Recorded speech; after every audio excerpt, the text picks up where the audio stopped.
다시 또 극성을 피운다고 그러는데, 저도 이제 그전에 사실 백신 맞으면 괜찮다고 그러는데, 제가 백신을 맞았고 거리가 많이 떨어져 있기 때문에 마스크를 벗겠습니다. 우리 그 영화, 우리 배우이시자 문화기획자이신 우리 최초우 대표께서 문화가 경제가 되는, 돈이 되는 문화를 만들자.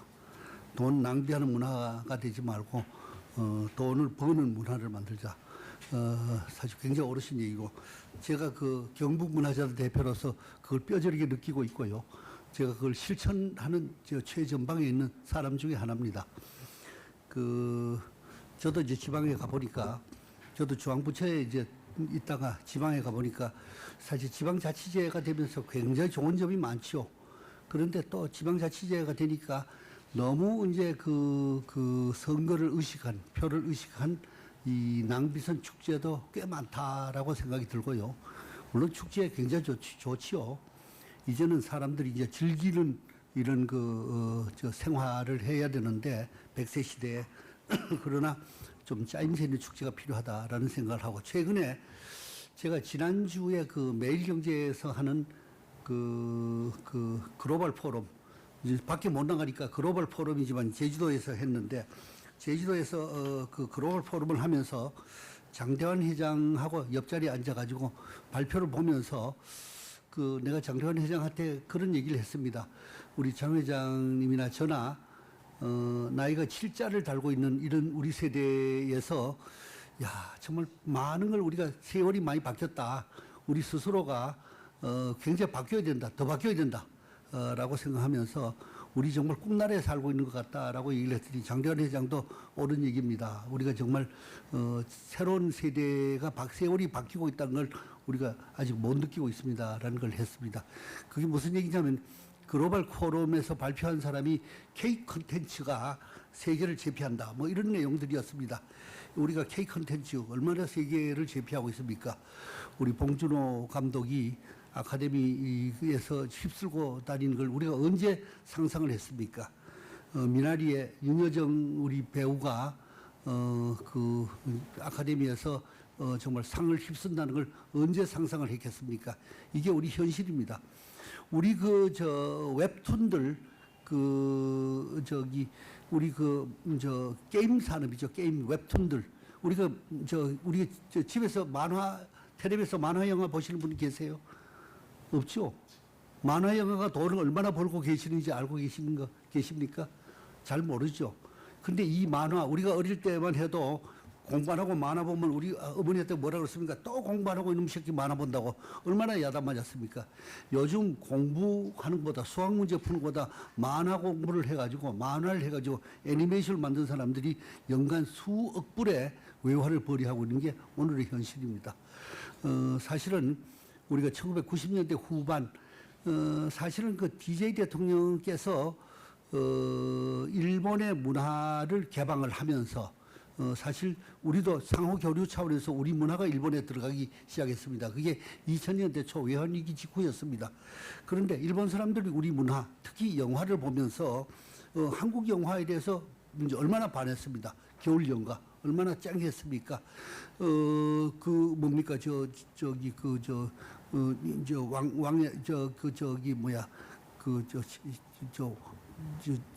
궁중의 식단 하는 거 이름 뭡니까? 그 얼마나 대장급 전 세계를 쓸고 있습니까? 내가 지금 숫자는 지금 오늘 발표하고 관계없어서 잊어버렸습니다만은, 중동에서, 이란에서 몇 차례까지 재방송이 이루어지고, 중국에서 재방송이 이루어지고, 정말 이런 것이 우리 드라마였습니다. 우리 드라마가 전 세계를 쓸고 있었습니다. 이것이 다시 우리 음악하러 흘러 들어가 가지고 소위 BTS 같은 경우는 재작년입니까? 코로나 직전에서 영국의 윈블던 테니스장 경기장에서 BTS 공연을 하는데, 이틀 동안 하는데 그 암표가 무려 아마 수백만 원의 암표가 거래되고, 그 5,000석의 좌석이 삽시간에 동인하는 이런 상황이 벌어졌다고 합니다. 우리 K 콘텐츠가, 한류가 전 세계를 쓸고 있는 것이 오늘의 현실인데 사실 우리가 어떻게 보면 제조업만 하고 있었는데 조금 전에 제가 이 오늘 내용을 테이핑하기 하면서 사실 우리가 1960년대만 해도 6.25 전쟁 직후에 우리 한국의 소득은 당시에 60년대 초만 해도요. 유엔 회원국이 125개국이었습니다. 지금 유엔 회원국은 193개국입니다. 당시에 유엔 회원국 125개국 중에서 한국의 소득 순위는 놀랍게도 102위였습니다. 102위. 우리보다 더 못 산 나라는 아프리카의 아주 일부 국가 외에는 없었습니다. 1960년대 북한도 우리보다 더 잘 살았습니다. 1974년까지 아마 북한이 우리보다 더 잘 산 걸로 돼 있습니다. 그렇게 해서 100불 소득이 오늘날 3만 불을 넘는 소득이 됐고 그저께는 아마 웅크타트에서 대한민국이 이제 개도국 수준에서 벗어나서 선진국으로 인정이 됐다라는 걸 보면서 사실 굉장히 우리가 뿌듯한 걸 느꼈죠. 사실은 우루과이 라운드가 하면서 무역에서 소위 세계의 통상 협상을 한 것이 가장 큰 것이 제8차 우루과이 라운드. 이게 1987년에 우루과이에서 킥업이 돼가지고 94년 4월 15일 날 마라케시에서 서명이 된 것이 우루과이 라운드입니다. 이 우루과이 라운드가 타결되면서 95년 1월 달에 WTO라는 것이 태어났습니다. 월드 트레이드 오거나이제이션. 사실 이것이 1948년에 가뜨란 기구로 세계 무역 통제 기구가 세어났는데 이것이 95년에 월드 트레이드 오거나이제이션으로 태어나면서 그때 우루과이 라운드 한 8년에 걸친 협상 기간 동안에 가장 치열했던 것이 우리에게서 가장 치열했던 것이 농산물 개방이었습니다. 그때 우리가 농산물을 다 개방했습니다. 거의 다 개방했습니다. 한미 슈퍼 301조 협상 1988년, 89년, 90년, 91년 제가 워싱턴 대사관에 상무관 할 때인데 91년에 한미 슈퍼 301조 협상이 타결됐습니다. 그때 미국은 한국 시장에 대해서 집요하게 요구한 것이 농산물 시장을 개방하라는 거였습니다. 그때 우리가 농산물을 다 개방했습니다. 다 개방하면서 하나만 남겨둔 게 있습니다. 우루과이 라운드 때도 우리가 대통령이 직을 걸고 YS 대통령이 직을 걸고 이건 개방 못하겠다 한 것이 쌀입니다. 쌀. 우리가 쌀이라는 것은 우리가 모든 사람들이 쌀은 모자란다. 없으면 굶어 죽는다. 6.25 이후에 우리가 상황을 생각하고 우리가 쌀은 지켜야 되겠다고 생각했습니다. 지켰습니다. 그런데 지킨 결과가 어떻게 되는지 아십니까? 지키면서 우리가 국민들이 잘 모르는 상황이 지키면서 쌀은 개방 안 했습니다. 개방을 안 하는 대신에 미국이 하도 집요하게 욕을 하고 태국이 하도 집요하게 요구하고 중국도 집요하게 요구하고 뉴질랜드, 호주도 집요하게 요구하니까 오케이 우리 쌀 개방 안 한다. 대신 일정 수량을 수입해 주마 라고 해서 그 나라들에 대해서 일정 수량을 수입해 준다고 약속을 했습니다. 이게 미니멈 마켓 액세스입니다. 미니멈 마켓 액세스라 그래가지고 MMA라 그럽니다. MMA 물량은 관세를 5%만 내고 쌀을 수입을 했습니다. 의무적으로 수입을 했습니다. 이것이 매년 조금씩 늘었습니다. 94년 이후에 조금씩 늘었습니다. 10년 동안 우리가 수입을 개방 안 하고 늘려줄게 계속 늘었습니다. 94년에서 2004년이 됐는데 10년 지나니까 자 약속한 대로 개방해라. 그러니까 우리가 또 봐줘라. 그래서 또 10년만 더 봐줘라. 그래가지고 2014년까지 또 유예가 됐습니다. 우리는 쌀 개방 안 하는 걸로 알고 있었는데 2014년에 MMA 물량으로 들어온 것이 40만 8천 700만 톤인가 40만 톤이 넘었습니다. 우리 전체 쌀 소비량이 얼마인지 아십니까? 지금 한 390몇만 톤, 400만 톤 정도 됩니다. 그게 40만 톤, 약 10% 정도는 MMA 마켓이라고 미니멈 마켓 액세스라 그래가지고 의무적으로 쌀을 수입을 합니다. 이게 국가별로 배정이 돼 있습니다. 그래서 쌀 수입해가 뭐 하느냐? 이거 뭐 우리가 과자 만드는 데 쓰고 지금은 술 만드는 데 쓰고 뭐 해서 수입을 합니다. 쌀이 넘쳐나는데도 불구하고 수입을 해왔습니다. 그것이 우리가 쌀을 농산물을 개도국 우루과이 라운드 하면서 쌀 시장을 지켰기 때문에 우리가 개도국 지위를 유지했다. 자랑스럽게 얘기했습니다. 그것이 작년, 재작년에 쌀 시장이 개방됐습니다. 어떻게 개방되느냐. 쌀은 수입한다. 하는데 대신 관세를 부과하겠다. 얼마나 부과하느냐. 관세를 513%의 관세를 부과합니다. 513%. 그러니까 미국 쌀을 100원짜리 들어오면 한국 인천공항을 세관을 딱 통과하면 513% 관세를 매기니까 613원이 됩니다. 만 원짜리가 613만 원이 됩니다. 그러니까 미국 쌀 들어올 수가 없는 거죠. 대신 MMA 마켓 40만 톤은 계속 수입해 주마. 나머지 양은 들어올 때는 관세를 513% 부과한다. 그리고 개방했습니다. 사실 그때도 농민들이 걱정을 많이 했는데 개방하면서 농산물은 이제 선진국이 됐습니다. 그리고 남아있는 게 딱 한 가지가 또 있었습니다. 기후변화에서, 지금 말씀드린 기후변화에서 한국은 개도국 지위를 유지받았습니다. 적어도 97년도에 도쿄 라운드 때까지는 개도국 지위를 유지받았습니다. 근데 2016년에 파리 협약을 하면서, 파리 컨벤션을 하면서 이제 한국 개도국 안 돼. 개도국이라도 CO2 온실가스 배출을 줄여야 돼. 라고 해서 한국도 파리 컨벤션에 가입을 했습니다. 하면서 이제는 한국도 더 이상 기후변화에서도 개도국 지위를 유지할 수가 없었습니다. 그래서 사실상 개도국 지위라는 게 거의 없어졌습니다. 그것이 이제 정식으로 웅크타트해서 한국은 이제 개도국이 아니다. 선진국이 됐다. 선진국이 되면 어떻게 되겠습니까? 우리가 OECD의 회원국이 됐습니다. OECD 회원국이 되면 뭐가 좋아졌습니까? 모든 스탠다드가, 모든 규범이 선진국하고 똑같아지는 거죠. OECD 회원국에 참석도 하고. 그랬는데 OECD 회원국이 되면서 또 의무도 늘어나는 것입니다. 어떤 의미가 있습니까? OECD는 우리 골프 치시는 사람들, 골프 내기 하다가 이제 돈 많이 딴 사람한테 OECD라고 그러죠. OECD가 되면 어떤 의미가 있습니까? 돈 따면 빵카드 가면 돈 내는 게 OECD, 우리가 골프 룰이죠. 근데 OECD의 헌장은 세 가지 헌장을 지켜야 됩니다. 우선 민주주의를 지켜야 되고, 시장 경제를 유지해야 되고, 그 다음에 개도국 지원이라는 게 있습니다. 우리도 선진국이 됐기 때문에 개도국 지원을 해주는 ODA라 그러죠. Overseas Development Assistance. ODA 원조입니다. 개발 원조. 개발 원조 자금을 일정 비율의 개발 원조 자금을 내야 되는 것이 선진국입니다.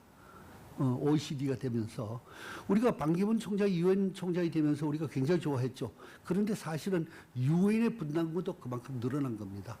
이제는 선진국이 되면서 모든 제도를 국제 스탠다드에 맞춰야 되고, 또 모든 개도국 지원 의무라는 우리가 원조를 받던 나라에서 원조를 주는 나라로 바뀌게 된 것도 선진국의 지위입니다. 예, 그래서 선진국은 좋은, 우리가 선진국이 되면서 좋아라 할 측면도 많지만은 그만큼 국제사회에서 의무나 지켜야 할 규범도 늘어나고 있다. 이렇게 보실 수가 있습니다. 제가 오늘 말씀드릴 내용은 이거 뭐야, 어떻게 하더라? 예. 제가 말씀드릴 내용은 대개 이런 내용들입니다. 이제 시간이 제한되어 있고 하기 때문에 속히 넘어가겠습니다만은, 우선 우리가 살고 있는 지구입니다. 우리가 살고 있는 우주입니다. 더 큰 우주. 우리가 살고 있는 우주는 코스모스라 그러죠. 이 코스모스는 질서란 뜻이고, 거기에 반대되는 것은 케이오스라는 것이 혼돈입니다. 이 우주는 질서라는 것입니다. 이 우주라는 질서는 137억 년 전에 대폭발로 빅뱅이 일어나면서 우주가 태어났다라고 그럽니다. 이 우주 속에는 1700억 개의 은하계로 구성된, 별이 아닙니다. 은하계라는 것은 별의 모임, 군집이 은하계입니다. 1700억 개의 은하계로 되어 있고, 이 우주에는 직경의 크기가, 이게 유럽에서 한번 우주망원경으로 재봤다고 그럽니다. 재봤더니 직경의 크기는 최소 930억 광년입니다. 광년이라는 게 뭡니까? 광년이라는 것은 빛이 얼마 갑니까? 1초 동안에 30만 킬로미터를 간다고 그러죠. 우리가 젊은 학교 때 배웠죠. 30만 킬로미터가 얼마입니까? 지구를 7바퀴 반 도는다. 1초가 얼마입니까? 눈 깜빡하는 동안에 이 빛은 지구를 7바퀴 반을 도는 게 빛입니다. 이 빛이 1년 동안에 달리는 거. 빛이 1년 동안, 그러니까 1초 동안에 지구를 7바퀴 반 가는데 1년 동안에, 그것도 1시간도 아니고 1년 동안 달리면 얼마나 멀리 가겠습니까? 그걸 광년이라고 합니다. 이 빛이 1년 동안에 가는 것이 930억 년 동안 가는 것이 광년입니다. 이 우주는 얼마나 크다는 것을 이제 빛이 930억 년 동안 달려서 가야 지구 끝까지 갈 수 있는 것입니다. 이 1700억 개의 은하계로 구성되어 있는데 그 중에서 은하계 중에서 우리 은하계라는 것이 있습니다. 우리가 살고 있는 이 지구가 있는 것이 우리 은하계입니다. 우리 은하계는 2천억 개의 별로 구성되어 있습니다. 은하계는 별의 모임이다. 근데 그 중에 살고 있는 게 우리 은하계인데 1700억 개의 은하계 중에서 우리가 살고 있는 우리 은하계, 밀키웨이라고 그러죠. 거기는 2천억 개의 별로 구성되어 있습니다. 별 하나만 해도 보통 아닌데 2천억 개입니다. 이것은 폭은 우리 은하계 폭은 10만 광년입니다. 빛이 10만 년 동안 가는 것입니다. 이 중에서 안드로메다 은하계가 우리가 살고 있는 것인데 가장 밝고 가장 가까운 은하계고 우리 은하계와 거리는 250만 광년이 걸린다고 합니다. 그런데 이 우리 은하계 속에서 우리가 살고 있는 것은 또 좁게 보면 태양계라고 합니다. 태양을 둘러싸고 있는 것이 태양계입니다. 이 태양계는 태양을 중심으로 해서 하나의 군집을 이루는 것이 태양계입니다. 솔라 시스템이죠. 태양은 46억 년 전에 태어났다고 그럽니다. 생성됐다고 그러고 우리 은하 중심에서 약 3만 광년을 가면 태양계라는 것이 있고 그 속에 우리가 살고 있습니다.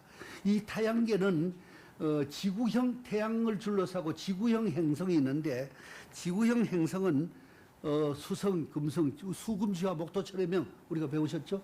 수금지화는 지구형 행성이고 이것은 암석과 금속으로 되어 있고 대기는 산소와 CO2로 되어 있습니다.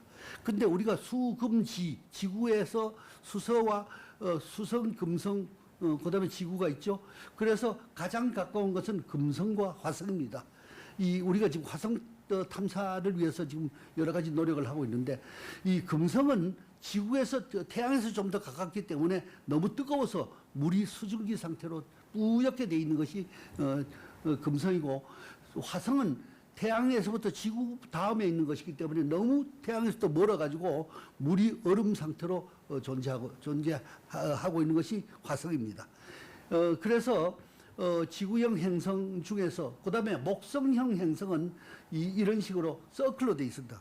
목성형 행성이라는 것은 이 나선 모양으로 되어 있습니다. 수금지와 목토철해명이라고 그러는 것이 목성형 행성이고 그 중에서 우리가 살고 있는 태양계를 중심으로 해가지고 수금지화에 우리가 살고 있는 것이 지구입니다. 이 지구는 생명체가 사는 유일한 행성이고 지금은 화성에도 생물체가 안 사는 걸로 이렇게 되어 있습니다. 이 지구는 46억 년 전에 태양과 동시에 태어난 걸로 이렇게 되어 있고 광합성을 통해서 산소와 생물체가 생성이 되어 있다고 되어 있습니다. 그중에서 인류는 300만에서 500만 년 전에 인류가 태어났을 것이다. 생성됐을 것이다. 이렇게 되어 있습니다. 이 지구는 지금 지구 속에 나라가 몇 개냐? 나라는 UN 회원국은 193개국입니다.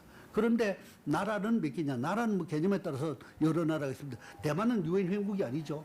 그런데 대만은 나라입니다. 홍콩은 UN 회원국이 아니죠. OECD는 홍콩을 나라로 취급하고 있습니다. 이렇게 따져보면 소위 주권을 행사하는 나라가 237개 정도 되고 지구에는 78억 명의 인구가 살고 있는 것으로 되어 있습니다. 그 속에 지구 속에 어디에 있습니까? 어디에 대한민국이 있습니다. 대한민국은 전체 육지 면적의 0.07% 108번째 나라입니다. 237개 국가 중에서 인구는 28번째 0.7% 인구를 가지고 있는 것이 우리 대한민국. 물론 여기는 남한만 카운트한 것입니다. 그렇게 보면 지구 소위 우주 속에 우리 은하계가 있고 우리 은하계 속에 태양계가 있고 태양계 속에 지구라는 것이 있고 지구 속에 대한민국이라는 게 있고 이 대한민국 속에 내 집이 있고 이렇게 내가 살고 있는 서울이 있고 내 집이 있는 것입니다. 이 태양과 지구는 태양을 떼놓고 살 수가 없는 것이죠. 태양은 수소와 헬륨, 산소로 구성되어 있고 모든 것이 수소를 태워서 헬륨으로 변화하면서 열과 빛을 공급하는 걸로 되어 있습니다. 지금 학자들은 이 태양도 54억 년 후에는 헬륨이 완전히 없어져 가지고 완전히 연소가 될 거다 이렇게 되어 있습니다. 지름은 지구의 9배가 되고 부피는 지구의 130만 배 정도 됩니다. 태양에서 빛을 발하면 지구까지 거리가 1억 5천만 킬로미터 정도 됩니다. 태양에서 빛을 쏘면 지구까지 오는데 한 8분 정도 걸립니다. 8분 후에 지구에 떨어집니다. 결국 지구 속에 지구는 태양을 중심으로 해서 자전과 공전을 합니다. 지구가 똑바로 서 있지 않고 이런 식으로 삐딱하게 서 있습니다. 23.7도입니까?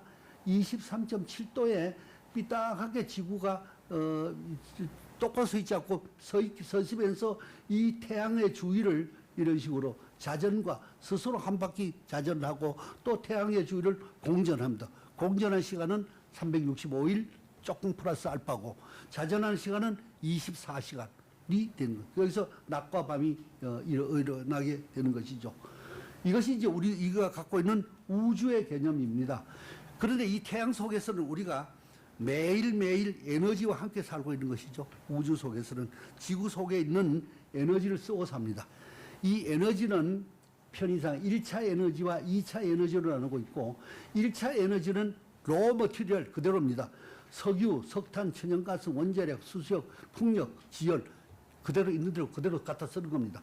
2차 에너지는 이걸 가공해가지고 석유나 석탄이나 천연가스를 또 원자력을 전기로 바꿔가지고 우리가 전기를 스위치 꼽았다 폈다 하는 것이 전기고 도시가스, 배터리 이것이 2차 에너지입니다.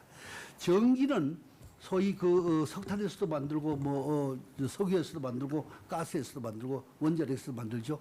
이 전기는 우리나라에서 전기의 특성은 전기는 누가 결정을 합니까? 수요 공급을 누가 결정합니까? 전기는 사실 한전에서 공급을 하죠. 근데 한전 말고 지금은 민간 발전소가 많고 개인 발전 사업소도 많습니다. 옛날에 전기는 한전만 공급한다. 이제는 옛날 얘기입니다. 한전이 공급한 것은 한 70몇 %밖에 안 되고 민간 발전 사업자가 많습니다. 그런데 전기는 수요자가 공급을 결정합니다. 공급량을. 수요자가 예를 들면 내가 스위치를 켭니다. 켜는데 한전에서 야 조금 기다려 5분에 보내줄게. 이거 되겠습니까? 안 됩니다. 수요자가 스위치 끼면 바로 전기가 공급이 돼야 됩니다. 수요자가 얼마나 전기를 쓸 거냐. 수요자가 지금 밤 되면 전기를 갑자기 씁니다. 수요자가 결정을 하는 겁니다. 또 밤에 잘 때는 불을 다 끄면 수요자가 전기를 안 쓰면 발전소도 그만큼 문을 닫게 됩니다. 놀게 되는 것입니다. 수요자가 전기를 공급합니다. 또 전기는 요즘 ESS라 그래가지고 전기 저장 시설이 있죠. 보관 시설이 있습니다. 보관할 수 있습니다. 근데 보관하는 것은 극히 일부고 전기는 사실은 보관되지 않고 발전되고 되면 거의 그대로 쓰는 것이 대부분입니다. 또 대한민국은 지형적으로 섬과 마찬가지입니다. 섬과 마찬가지입니다. 대한민국 전기 어디서 들어오면 중국에서 들어올 수 있습니까? 북한이라는 장막이 있어서 못 들어옵니다. 러시아에서 들어올 수 있습니까? 못 들어옵니다. 대한민국은 전기가 자급자족되어야 됩니다. 그런데 이 전기는 동고하고라 그럽니다. 요즘은 바뀌어서 여름에 많이 씁니다. 언제 많이 씁니까? 대개 8월 15일 전후가 피크를 이룹니다. 왜? 8월 초까지는 되게 휴가를 갑니다. 휴가를 가면 공장도 놉니다. 8월 초에는 전기 오히려 안 씁니다. 제일 더워도. 그런데 8월 10일께 휴가 끝나고 다 와 공장도 돌리면 그때 전기가 피크를 이룹니다. 하고입니다. 또 겨울에는 전기 봄 여름은 잘 안 쓰다가 겨울에 추우면 난방 전기로 해가지고 또 전기가 피크를 이룹니다. 하고 동고입니다. 이런 식으로 전기가 우리 특성이 수요자가 공급을 결정한다. 보관이 안 된다. 또 우리는 전기는 섬과 마찬가지다. 그러니까 어떡합니까? 전기 발전소는 공급량이 거의 일정합니다. 그런데 수요자가 피크로 많이 썼다 적게 썼다 합니다. 어떻게 됩니까? 적게 쓸 때는 예비 전력, 남아나는 돈 전력이 있고 많이 쓸 때는 전기가 모자라면 안 되니까 여유 전력을 계속 한 10% 내외로 여유 전력을 가지고 있어야 됩니다. 항상 전기 발전 시설은 우리가 쓰는 양보다 피크보다는 더 높게 발전소를 가지고 있어야 되는 것이 현실입니다. 또 우리가 얘기하고자 하는 게 화석연료와 비화석연료로 나눕니다. 화석연료는 석탄, 석유, 천연가스 세 가지가 화석연료입니다. 비화석연료는 CO2가 안 나거나 아주 적게 나는 것이 비화석연료입니다. 원자력, 태양에너지, 풍력, 수력, 조력, 바이오, 비화석 연료입니다. 또 국가별로 제도적으로 신재생 에너지는 요즘 이제 신재생 에너지라는 얘기 많이 들으실 텐데 신재생 에너지는 신에너지와 재생에너지로 나누고 있습니다. 신에너지는 연료전지, 수소전지, 소위 액화 석탄가스, 석탄에서 가스를 뽑아내는 것이 이것이 신에너지라고 그러고 재생에너지는 에너지를 가지고 다시 재생해서 생산하는 거. 태양광, 태양열, 바이오, 풍력, 수력, 해양에너지, 폐기물, 지열 이것을 신재생에너지라고 부릅니다. 그런데 이 에너지는 사실은 지금까지 주 에너지에 주는 석탄이었습니다. 그런 것이 1차 대전을 겪으면서 영국의 해군 장관이던 윈스턴 처칠, 수상을 했던 사람이죠. 처칠이 영국의 함정에, 전쟁 함정에 추진 연료를 석탄에서 석유로 전환하면서 석유 전쟁이, 석유는 전쟁의 무기로 됐습니다. 옛날에 1차 산업혁명이 일어났을 때 영국에서 증기기관차, 어떻게 했습니까? 증기기관차, 삽으로 계속 석탄을 퍼였습니다. 석탄을 떼가지고 칙칙폭폭 해가지고 석탄을 떼가지고 기차를 움직이고 배를 움직였습니다. 그러면 얼마나 많은 노력이 들어가고 얼마나 많은 석탄이 필요했겠습니까? 그런데 그것 대신에 석유로서 아주 간단하게 드럼통에 몇 개 집어넣으니까 그것이 돌아가서 기차가 움직이고 자동차가 움직이고 그다음에 비행기가 움직이고 배가 움직이고 이것이 1차 대전에서 영국 해군에서 획기적인 변화를 일으키면서 이 석유야말로 전쟁의 무기로 아주 요긴한 무기로 쓰이게 된 것입니다. 1차 대전 중에 독일은 영국 유조선을 격침하고 수송 선단을 차단했습니다. 석유 없으면 전쟁 못합니다. 영국은 BP 석유를 국유하고 독일 항구를 봉쇄했습니다. 미국과 영국은 석유 메이저가 중동을 유전을 장악했습니다. 2차 대전도 마찬가지로 독일은 석유를 비축하고 있고 폴란드 유전을 장악했습니다. 미국은 대서양 수송로를 창하고 대일 석유 수출을 금지시켰습니다. 일본은 진주만을 공격하면서 유전을 장악했습니다. 지금 북한을 지금 봉쇄하는 가장 유엔 결의 중에 가장 효율적 결의가 뭡니까? 석유를 봉쇄하는 겁니다. 원유 수입을 봉쇄하는 거. 지금 북한은 연간 50만 배럴입니까?로 석유 수입을 봉쇄하고 있습니다. 그랬더니 바다에서 그냥 밀수선에서 석유를 수입해 왔습니다. 그거마저 봉쇄를 하고 있으니까 지금 북한이 가장 아픈 것은 석유 수입을 통제받고 있다는 것이 가장 아픕니다. 전쟁을 하려고 해도 비행기가 떠야 전쟁을 하는데 석유가 있어야 비행기를 뜨는 것이 오늘날 북한의 사정입니다. 마찬가지로 4차 중동전쟁, 소위 얌키퍼 전쟁에서 이란과 이스라엘과 이집트의 전쟁, 중동전쟁도 73년에 이 이집트가 이스라엘을 공격하니까 아랍 참전 8개 나라가 석유를 감산하고 미국이 이스라엘을 지원하니까 미국의 수출 금지를 하게 됩니다. 이것이 1차 오일 쇼크입니다. 1차 오일 쇼크는 당시에 배럴당 2불 하던 석유값이 12불로 뛰게 됩니다. 지금 석유값이 12불로 뛰었다는 것은 경제 규모로 보면 아무것도 아니지만 당시에 배럴당 12불로 뛰게 6배를 뛰는 거 아닙니까? 6배를 뛰면서 이것이 전 세계에 엄청나게 쇼크를 준 것입니다. 그런데 1차 오일 전쟁은 기간적으로 보면 73년 10월 6일에서 20일까지 불과 한 2주간의 전쟁이 마감이 됐습니다. 근데 이때 우리가 73년도에는 중화합 선언을 하고 얼마 되지 않아서 얘기입니다. 그러니까 우리나라에서는 중공업이 없었습니다. 석유 화학 산업도 없었고 포항제철도 없었고 현대자동차도 없었고 석유 쓰는 공장이 별로 없었습니다. 그러니까 1차 오일 쇼크는 우리에게 그렇게 아프지 않았습니다.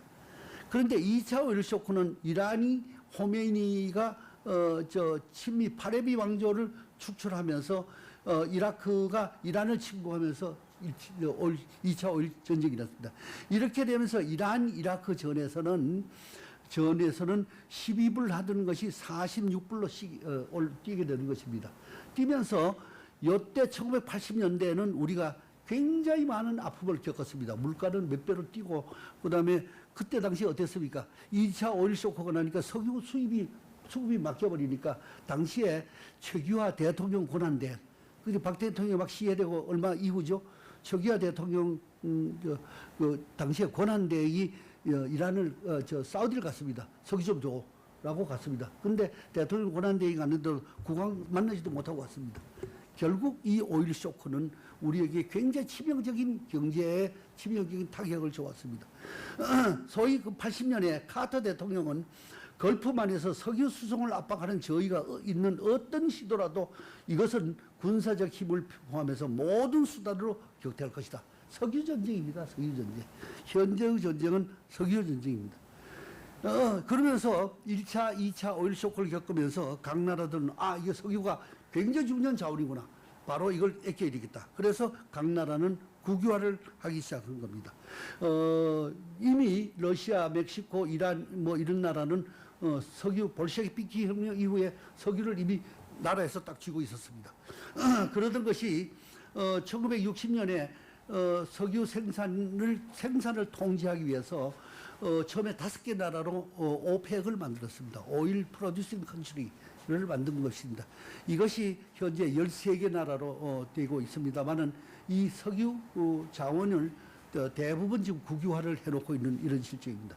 그랬더니 이 석유가 이제 가스로 자꾸 대체가 되니까 푸틴은 이제 가스도 국유화하겠다 해가지고 소련을 러시아를 중심으로 해가지고 푸틴이 집권 이후에 가스 수출국들이 다시 이 카르텔을 형성해서 가스 수출국 포럼이란 걸 만들어가지고 이 가스프롬이나 를 중심으로 해가지고 러시아, 카타르, 이란 등 12개 나라가 가스 수출국 카르텔을 지금 만들고 있습니다.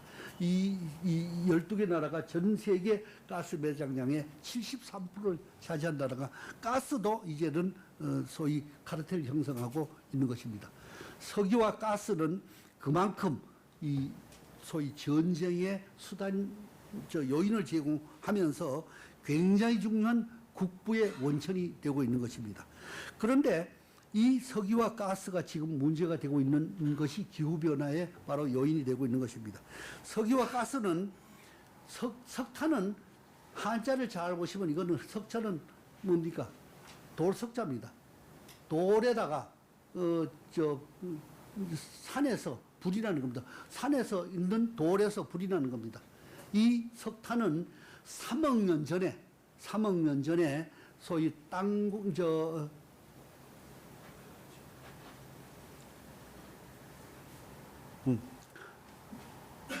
석탄은 3억 년 전에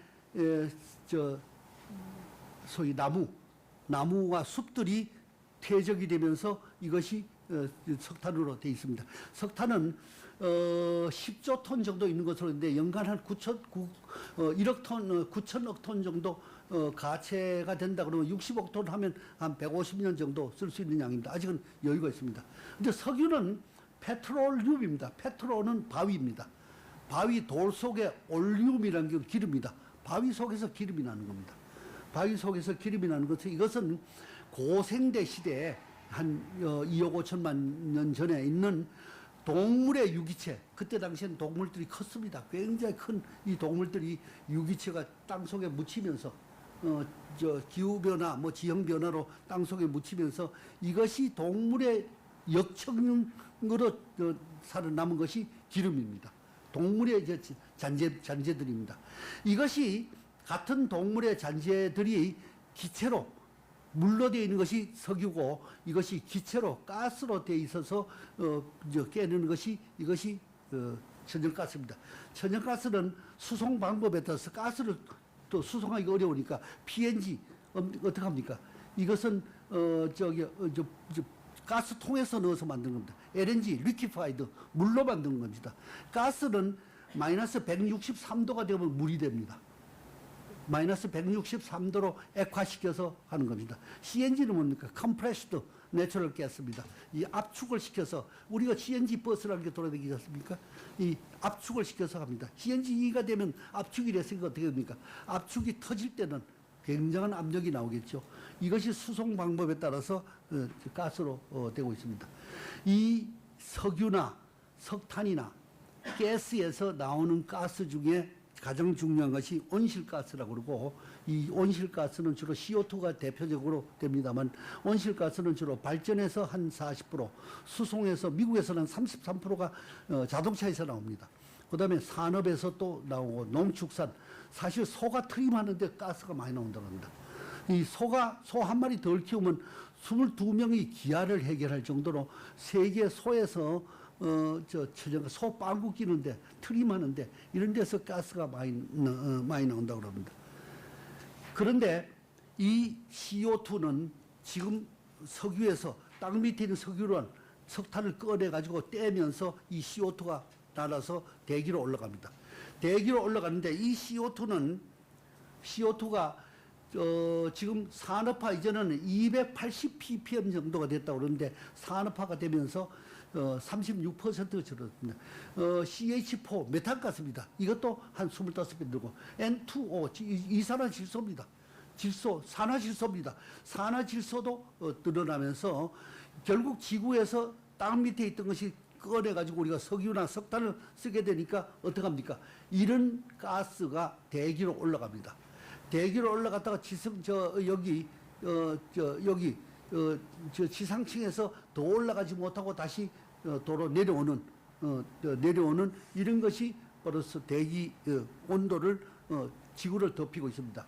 이쪽에 지구 속에 있는 이 층이 일종의 이불 역할을 해주는 것입니다. 온실가스가 대기층으로 더 이상 가지 못하고 도로 내려오는. 만약에 온실가스가 없다면 어떻게 되겠습니까?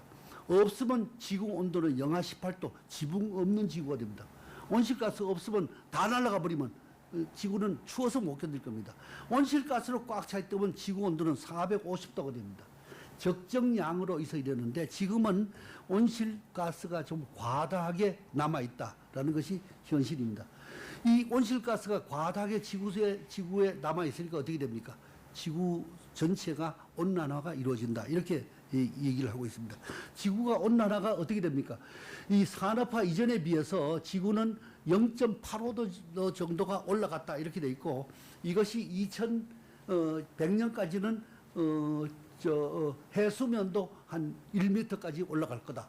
그리고 이것은 나사에서 최근에 해수면은 23cm가 올라가고 그린랜드 빙하는 매년 2m 정도 감소한다. 이렇게 되어 있습니다. 자연재해, 태풍, 폭우, 폭염, 산불, 벌레떼 습격 이런 자연재해가 일어나고 있습니다. 지구촌 곳곳에서 대규모 홍수로 중국에서는 작년에 7,600만의 이재민이 발생했습니다. 경제 손실은 약 37조 원 정도 된다고 합니다. 폭염, 산불, 덴버에서는 40도에 이르는 폭염이 일어나더니 하루 만에 다시 또 영하로 내려가가지고 폭설이 내렸습니다.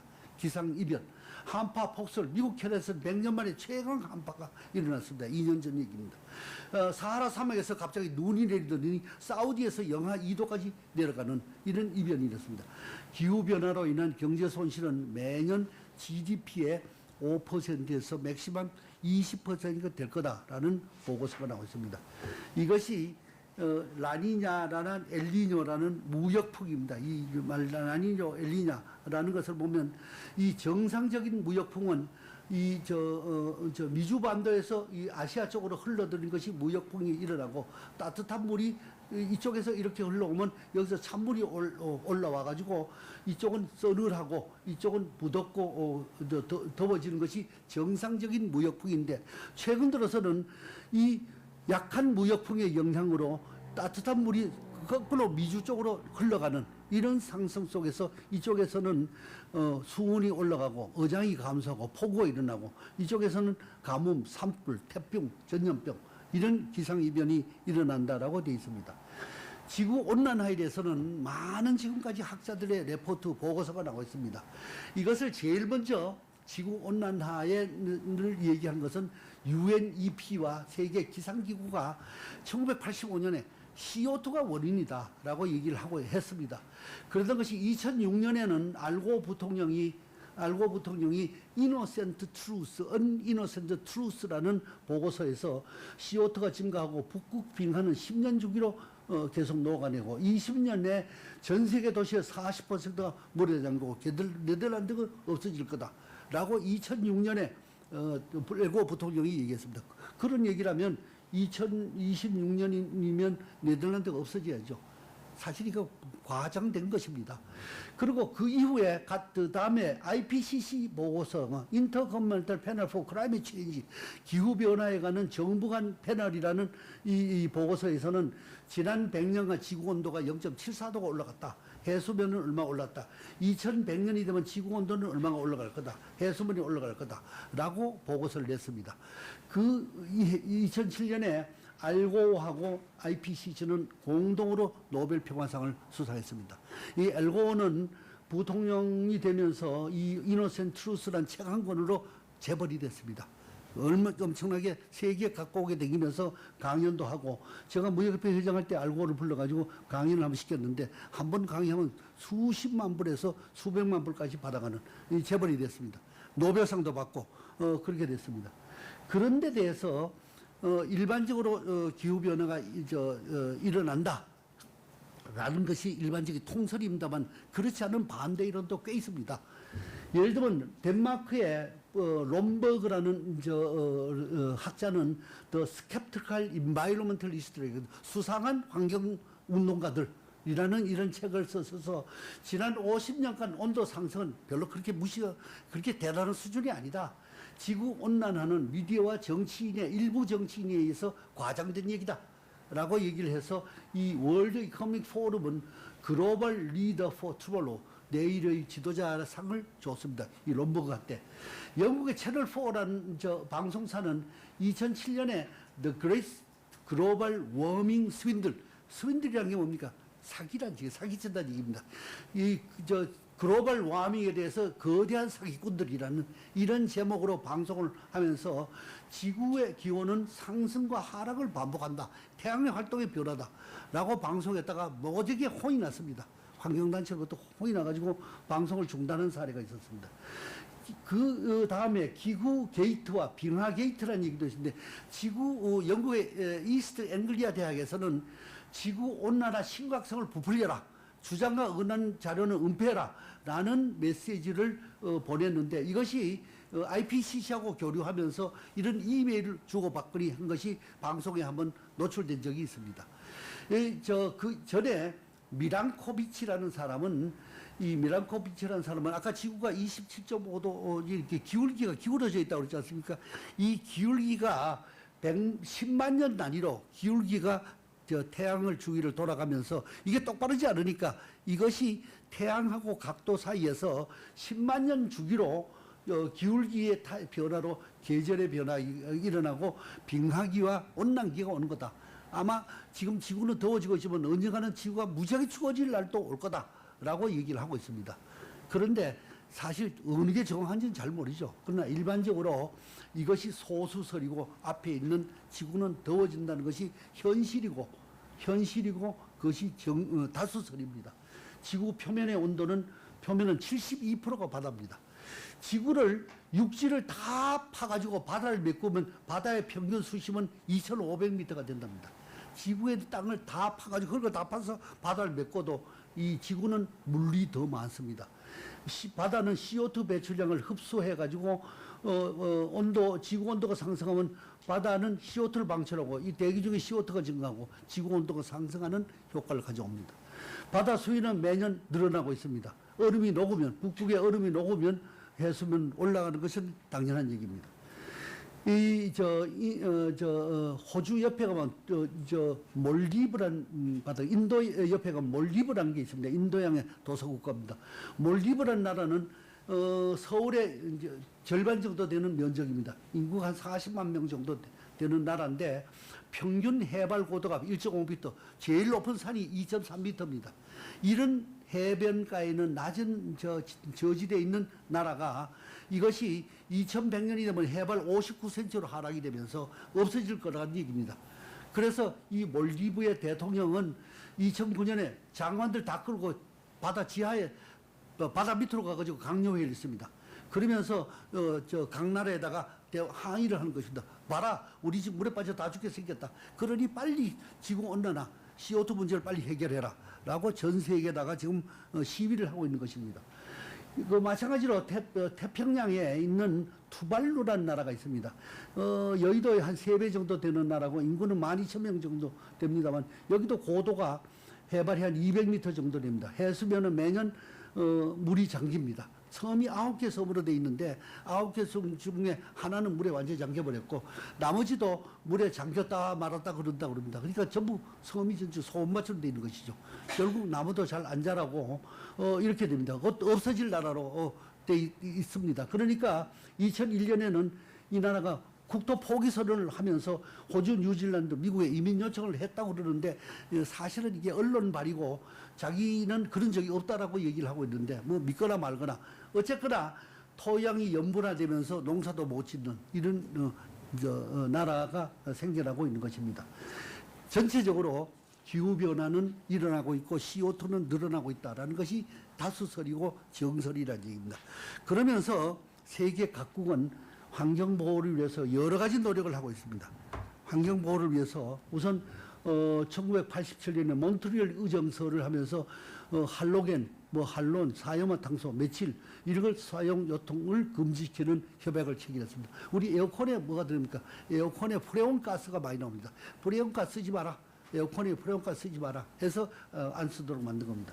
바젤 협약은 유해 폐기물의 수출을 취해 사전 허가를 받도록 하는 것이 바젤 협약이고 야생동물 보호 사이테스 협약 희귀동물의 소위 이런 거 잡는 것도 수출입할 때 허가받아라 라는 것이 이것도 기후변화의 자연 생태계 보호를 위한 수단입니다. 기후변화를 위해서 가장 중요한 협약은 1972년에 유엔 환경회의가 스톡홀름에서 열렸고 92년에 리우에서 기후변화 정상회의가 열렸습니다. 92년도 리우 회의라고 그러면 정상회의라고 그럽니다만 192개국이 참석을 해서 기후변화를 위한 행동 강령을 채택했습니다. 이것은 강제성이 없기 때문에 그냥 행동 강령으로 끝났습니다. 근데 97년 12월에 교토에서 아주 중요한 교토 의정서라는 것이 채택이 됩니다. 이 교토 의정서에는 선진국은 2008년부터 12년까지 5년 동안에 90년 대비해서 평균 5.2%의 CO2를 감축해라. 의무적으로 감축해라. 라고 명령을 내렸습니다. 의무적으로 규정을 했습니다. 대상 국가는 38개 나라, 주로 OECD 국가하고 동구권 중심으로였습니다만 미국은 곧 탈퇴를 해버렸습니다. 그러면서 37개 나라가 된 것이죠. 그때 EU는 8%, 미국은 7%, 일본은 6%, 러시아는 0%, 호주는 8%라고 감퇴하는 것으로 했고 온실가스 감출 대상은 6개 가스를 예시를 했습니다. 그리고 시장 메커니즘을 CO2를 많이 배출하는 나라는 적게 배출하는 나라에 대해서 CO2를 팔아라. 그 시적 개출 거래제도 라는 걸 했고 청정개발시죠. 공동이용 개도국에서 나무 심어가지고 CO2 흡수원을 만들면 그건 또 감해줄게 라는 걸 만들었습니다. 그런데 이걸 만들어가지고 만들었습니다만 2005년에 교토 의정서가 발효가 됩니다. 발효되기 이전에 2001년에 부시 대통령 때입니다. 미국은 교토 의정서를 탈퇴해버렸습니다. 미국이 전 세계 CO2를 16%를 배출하는 가장 큰 나라가 탈퇴해버렸습니다. 그러니까 교토 의정서가 죽어버린 거죠. 그러면서 이때 교토 의정서에는 중국이나 인도 가장 많이 CO2를 내는 이 두 나라가 빠져 있습니다. 그러니까 기후변화 교토 의정서는 사실상 반쪽 협약이고 물론 우리나라는 개도국 지위를 받아서 여기에 빠져 있었습니다. 그러니까 면산에 불 보듯이 했습니다. 그 이후에 교토 의정서를 다시 부활하기 위해서 미국이 빠져 있지만은 전 세계 여기 중국과 인도도 빠져 있고 한국도 빠져 있으니까 이런 나라를 넣기 위해서 발리 로드맵을 만들고 코펜하겐 당사국 회의고 캔쿤 회의라고 더반 회의라고 도하 당사국 회의고 매년 회의를 해가지고 좀 선진국 개도국 같이 참여하자라고 하는데 말만 합니다. 말만 하고 선진국은 개도국 공동 책임이다. 이게 중국 얘기입니다. 중국도 너도 책임이지 않느냐. 이거 중국은 역사적 누적적 책임을 강조합니다. 중국은 나 이제 좀 먹고 살려고 그러는데 산업해서 먹고 살려고 하는데 미국, 영국 너희들 수십 년 동안 CO2 배출해가지고 지금까지 오늘날 잘 먹고 잘 살았지 않느냐. 너희들이 역사적으로 누적적으로 CO2 배출한 걸 좀 책임져라. 이제 중국은 조금 산업화 좀 더 해야 되니까 아직은 조금 더 배출해야 되겠다. 서로 빙뽕 치는 게임을 계속해 왔던 것입니다. 그러던 것이 2015년에 파리에서 아주 중요한 협약이 체결이 됩니다. 여기에는 195개국이 참여를 하게 되고 이것은 이듬해 발효가 됩니다. 2020년 이후에 기후변화에 대해서 CO2 온실가스에 대해서 선진국이든 개도국이든 모두 의무적으로 배출하는 양을 억제를 해라. 그리고 결국 2030년까지 산업화 이전 대비 지구 온도 상승폭을 1.5도씨 이내로 억제하자라는 합의를 해낸 겁니다. 그리고 5년마다 탄소 감축 상황을 보고하도록 이렇게 지금 얘기를 했습니다. 그런데 한국은 교토 의정서에는 개도국으로서 감축 의무가 없었습니다만 파리 기후 협약에는 한국도 포함이 돼 있었습니다. 중국도 포함되어 있고 인도도 포함되어 있었습니다. 그런데 여기 파리 기후 협약에는 트럼프가 2017년에 16년에 발효되고 그 다음에 트럼프가 들어오면서 나 탈퇴할 거야. 미국이 탈퇴해 버렸습니다. 그러니까 사실상 파리 협약도 죽어버렸죠. 미국이 빠져 있으니까. 그러니까 아무도 강제할 나라가 없는 죽은 조직이 돼버렸습니다. 그러다가 금년 바이든이 들어오면서 파리 협약 제일 먼저 취임하는 날 파리 협약에 재가입 서명을 했습니다. 바이든이 파리 협약에 재가입하면서 기후변화 문제는 이제 전 세계적 이슈가 되면서 이제는 먼 산에 불 보듯이 하는 것이 아니라 우리에게도 당장 중요한 이 핵심 과제가 됐습니다. 이유는 2030년까지 온실가스 55% 감축하겠다라고 얘기했고 이제 중국도 어쩔 수 없이 감축하겠다. 대신 2050년까지 다 네트 제로 하는데 우리는 한 10년 후 2060년까지 제로로 하겠다라고 발표를 해놓고 있습니다.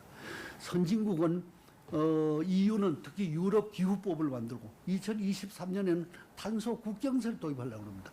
CO2 배출하라는 제품에 대해서는 세금을 유럽에 들어오는 모든 상품에 세금을 매기겠다는 겁니다.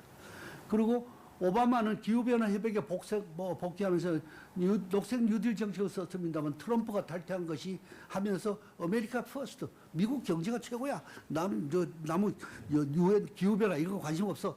라는 거 트럼프였습니다. 그러면서 바이든은 파리 협약에 재가입하면서 2030년까지 2005년 대비 50%를 감축하겠다. 그리고 2050년에는 탄소 중립을 달성하겠다. 네트 제로. 2050년에는 CO2 배출을 제로로 하겠다. 라고 바이든이 선언을 하면서 여러 가지 인프라에 엄청난 투자를 하겠다라고 발표를 했습니다. 중국도 마찬가지로 어쩔 수 없이 전 세계 추소에 맞춰서 기후변화에 여러 가지 대응을 합니다만은 1대1로라는 게 정책을 쓰면서 1대1로는 사실 중국이 전 세계로 뻗는 개도국 정책이죠. 이것이 벨트 앤드 로드 이니셔티브라고 그러죠. 2027년까지 전 세계 석탄 발전소를 지어주겠다. 중국은 아직 나는 좀 배가 고파. 전 세계 석탄 발전소 지어줄 거야. 라고 지금 혼자 나가고 있습니다. 이 석탄 발전소 지으면 어떻게 됩니까? CO2가 지금 계속 늘어나죠. 중국은 아직도 지금 이러고 있지만은 그러면서 또 2060년까지는 CO2를 제로를 만들겠다라고 얘기를 하고 있습니다. 결국 이런 속에서 한국은 어떻게 하면 되겠느냐? 한국의 기후변화는 지난 100년 동안에 약 한 1.8도가 올라간 걸로 되어 있습니다. 전 세계 평균이 얼마입니까? 0.85도였죠. 전 세계 평균보다도 한 2배 이상 더 높은 걸로 되어 있고 여름은 길어진 반면에 겨울은 줄어들고 있고 이렇게 하면 우리가 느낄 수가 있는 거죠. 열대야는 늘어나고 있습니다. 기후변화에 대응하지 못하면 우리가 환경부가 작년에 만든 한국 기후변화 평가 보고서에 보면 우리가 기후변화에 대응하지 않으면 지금 CO2 가스를 지금까지 계속 펑펑 쏟아내면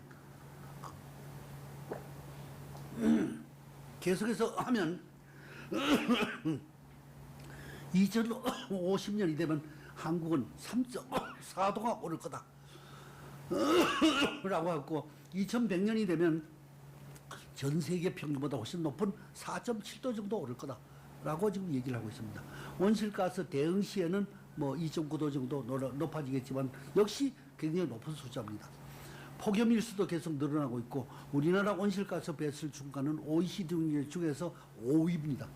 그러니까 이 온실가스 배출 문제가 이제는 이제 먼 산의 타산지석이 아니다는 얘기입니다. 우리나라 에너지는 에너지 소위 중화학 공업이라는 게 에너지 다소비형 산업 구조입니다. 에너지 수입은 세계 4위고 에너지 소비는 세계 8위고 CO2 발생은 세계 9위입니다. 중국이 27%, 미국이 15%입니다만은 지금 우리도 만만치 않은 숫자입니다. 에너지 유가 변동에 대해서 유가가 지금 100 바렐당 99불에서 108불에서 지금 40불로 안정이 되어 있습니다만은 에너지 수입액을 보면 1,700억에서 1,400억에서 2020년에 안정이 됐으니까 한 850억 불 정도 됐습니다만 에너지 수입액이 전체 수입액의 3분의 1을 차지하는 만만치 않은 숫자입니다. 또 한편 각 나라가 소위 그린 산업에 투자하면서 녹색 산업은 새로운 성장 동력이 되고 있습니다. IEA 인터내셔널 에너지 에이전시가 파리에 있는 거죠. 여기에 발표에 의하면 금년 6월에 발표한 것입니다. 세계 에너지 투자는 1.9조 불, 전력 분야에서 약 8,200억 불 정도입니다.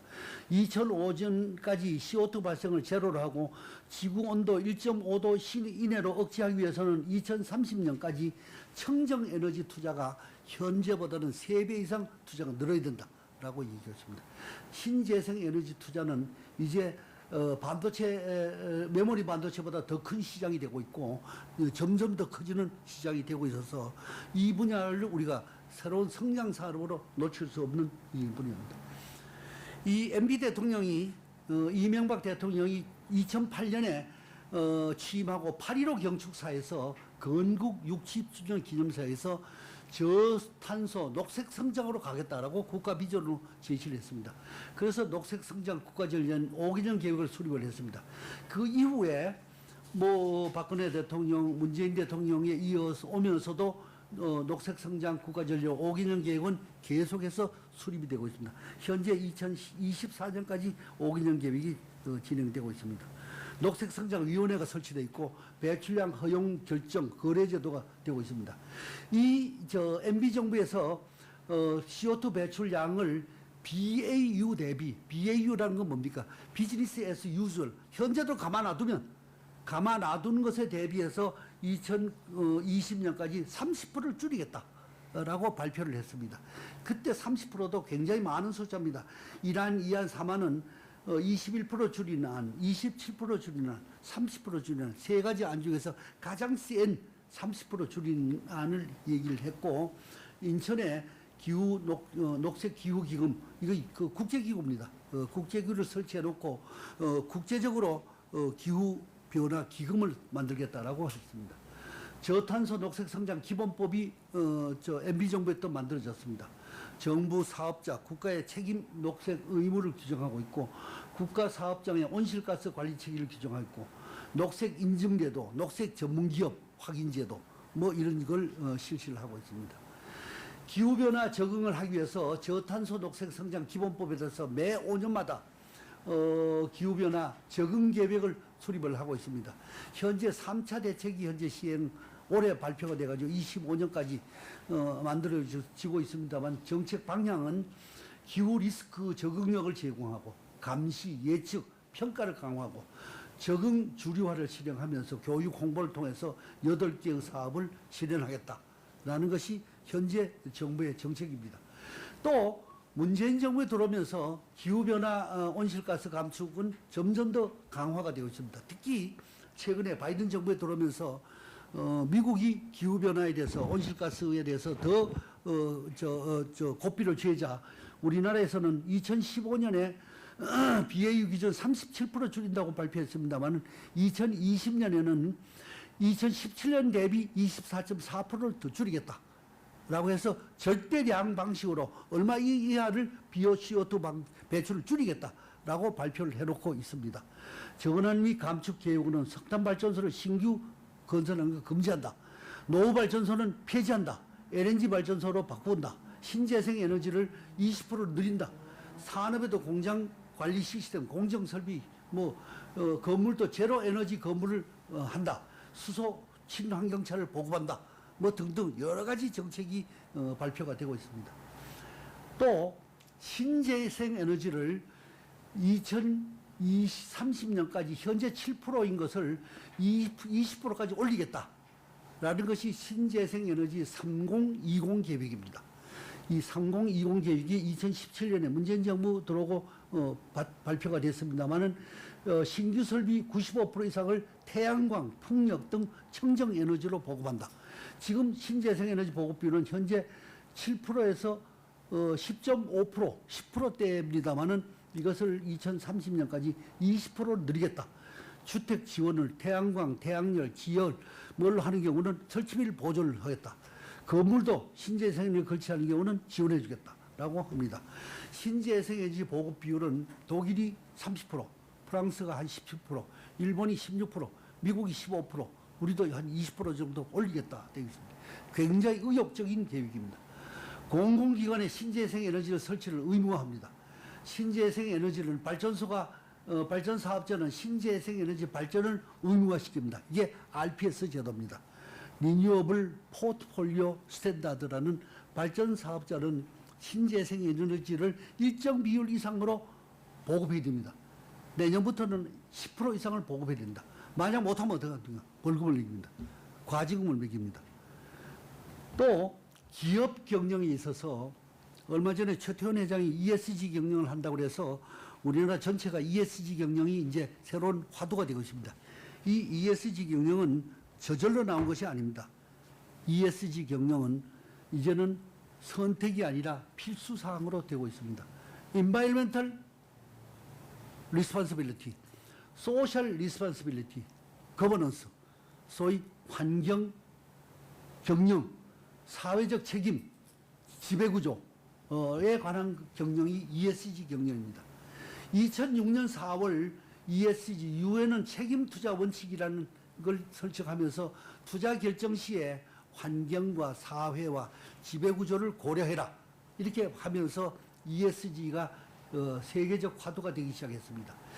클라이밋 액션 100이라는 기후변화 대응 기관 투자가 모임이 있습니다. 이 기관 투자가 모임은 전 세계 575개 기관 투자가 모여가지고 자산 규모는 54조, 투자 기업은 167개 기업입니다만은 이 기관 투자가들이 모여가지고 앞으로 우리가 투자할 때는 ESG 경영하는 기업에만 투자하겠다. 앞으로 ESG 경영 안 하면 투자 안 하겠다는 얘기입니다. 또 2019년 9월에 유엔은 넷제로 어셋 오너 얼라이언스를 설립해가지고 여기도 40여 개 기관 투자가 모여가지고 2050년까지 넷제로 CO2 발생을 제로로 달성하겠다라고 발표를 하고 있습니다. 또 최근에는 블랙록이라고 이게 소위 그 기관 투자자로서는 제일 큰 기관 투자자입니다. 여기에 레리 핑크라는 회장은 투자자에게 보낸 서한에서 2020년 초에 보낸 서한에서 지속 가능성, 기후 변화를 고려하고 석탄 발전 25% 이상을 하는 발전소에는 앞으로 채권을 사지도 않겠다. 주식 매도도 하지 않겠다. 중단하겠다라고 선언했습니다. 2021년에는 2055년까지 탄소 중립을 달성하는 사업 계획을 수립하지 않는 기업에는 투자하지 않겠다라고 발표를 했습니다. 이제 기관 투자자로부터 돈을 받으려면 소위 탄소 중립을 어떻게 할 거냐는 계획서를 세우지 않으면 투자를 못 받게 되어 있습니다. 앞으로 머지않아 우리 국민연금도 국민연금 투자 받을 사람은 이거 기후변화 계획 없으면 투자 안 하겠다라고 할지도 모를 이런 상황입니다. 금융감독당국도 기후변화를 금융안정의 핵심 요소로 인정을 하고 있고, 소위 최근에는 멸종저항 기후변화 행동단체라 그래가지고 이것이 80여 개국에 600만 명이 모이는 NGO 단체입니다. NGO 단체들도 이제는 기후변화 대응하지 않은 기업 불매운동 벌이겠다. 이제 기후변화 하지 않는 경우는 불매운동을 벌이겠답니다. 애플이 얼마 전에 RE100이라 그래가지고 리뉴어블 에너지 100% 쓰지 않는 기업으로부터는 또 그런 계획을 갖지 않은 기업으로부터는 앞으로 자재를 구매하지 않겠다라고 애플이 선언했습니다. 그러니까 대만의 TSMC가 RE100을 시행해라. 그래 안 하면 너로부터 반도체 못 사겠다. 그러니까 대만은 TSMC는 그거 못 합니다. 어떻게 합니까? 대만에 무슨 리뉴어블 에너지가 있습니까? 신재생 에너지가 있습니까? 못하겠다 그러니까 그러면 애플이 그러면 TSMC 반도체 안 사. 그래가지고 SK로부터 하이닉스에 와가지고 너 그러면 이거 해라. 내가 반도체 너 거 사줄게. 라고 하니까 SK의 6개 그룹의 6개 회사는 RE100 리뉴어블 에너지로 하겠다라고 지금 계획을 수립하고 있는 것입니다. 이제 국제적으로 물건 팔아먹으려면 이 기후변화 대응을 세우지 않으면 물건도 팔아먹지 못하는 이런 상황이 벌어집니다. 기후변화는 그러나 우리에게는 위기이기도 하지만 새로운 기회이기도 합니다. 마이크로소프트는 앞으로 10억 불의 기후변화 혁신 펀드를 만들어가지고 탄소 제로 기술 개발을 하겠다. 2030년까지 탄소 흡수량을 배출량보다 더 키우겠다. 2050년에는 창사 이래 배출한 CO2를 몽땅 흡수하겠다. CO2를 흡수하겠다라고 얘기를 합니다. 아마존도 2040년까지 CO2 배출량을 제로로 달성하겠다. 그러기 위해서 배송 차량을 단계적으로 전기차로 다 교체하겠다라고 얘기를 하고 있습니다. 2024년까지 신재생 에너지 사용 비율을 80%로 늘리겠다. 2030년까지는 100%로 달성하겠다. 그러니까 하이닉스도 2020년까지 2016년 BAU 대비, BAU라는 것은 2016년에 발생하는 가만 놔두면 발생할 것에 비해서 40%를 줄이겠다라고 했고 2020년에 국내 기업 최초로 RE100에 가입을 해서 사용 전력의 100%를 신재생 에너지를 쓰겠다. 앞으로 한전 전기 안 쓰겠다는 겁니다.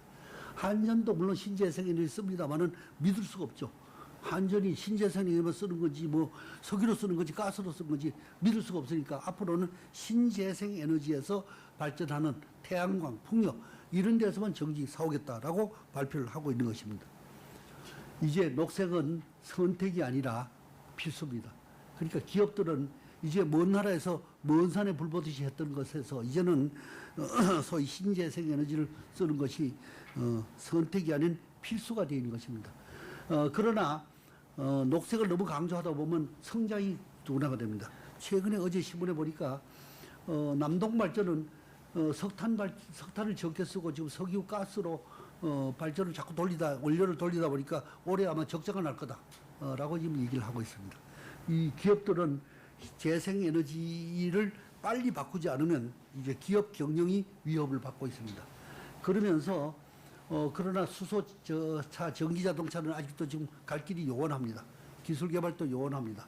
그래서 이걸 기업을 무조건 규제 일변도로 가기보다는 뭔가 좀 채찍을 R&D를 좀 지원해 준다든가 기업들을 도와주는 정책을 해야 되고 국제 협력도 좀 강화해야 된다. 결국 중국과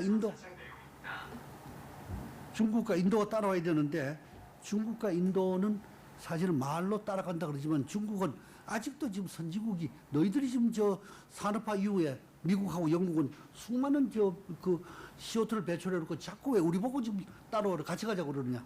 너희들이 먼저 해와라. 라고 지금 하고 있는 이런 상태고 인도도 마찬가지입니다. 브라질도 마찬가지입니다. 결국 이런 나라들이 동참하지 않으면 결국은 이것은 공연불이 됩니다. 결국 바이든도 2030년까지 50%, 2050년까지는 넷 제로 한다고 선언했지만은 결국은 이것이 성공하기 위해서는 미국 혼자만도 안 되고 유럽 혼자만도 안 되고 이런 나라들이 다 동반해서 따라와야 되는데 이런 나라들은 무조건 일방적으로 따라오게 할 수가 없는 겁니다. 여러 가지 역과 채찍 이를 동시에 해서 인류 공존의 문제로 지구 공존의 문제로 CO2 문제가 글로벌로 대응을 해야 되는 이런 문제로 되어 있습니다. 근데 지구촌에 누가 이걸 하겠습니까? 사실 반기문 총장이 유엔 사무총장 하면서 이걸 하려고 애를 썼습니다. 오바마 대통령하고 죽이 맞아가지고 했습니다. 근데 반기문 총장도 그만둬버리고 오바마도 그만둬버리면서 트럼프 대통령이 오면서 이건 완전히 그냥 무주공사가 되어버린 거죠. 손을 놔버린 거죠. 바이든이 지금 다시 고삐를 잡습니다만 바이든이 어떻게 중국의 기후변화를 강요합니까? 사실은 국제기구가 이것이 해야 되는데 국제무역에서 규범을 만들어야 되는데 아직은 갈 길은 요원하다. 그러나 가야 할 길이다. 또 국제적으로 어떤 변화가 어떻게 일어나는지 우리 기업들도 굉장히 눈을 똑똑히 뜨고 봐야 된다. 그렇지 않고 하다 보면 2030년 금방 옵니다. 그때 가서 만약 갑자기 50% 줄여라. 어떻게 줄입니까? 지금부터 우리가 대응해야 할 이 명제다. 이런 얘기로 이걸 아마 보시고 난 다음에 신문을 보시면 기후변화 나오면 이거 옛날에 그 얘기구나. 조금은 도움이 될 걸로 생각하면서 제 말씀을 마치겠습니다. 예, 고맙습니다.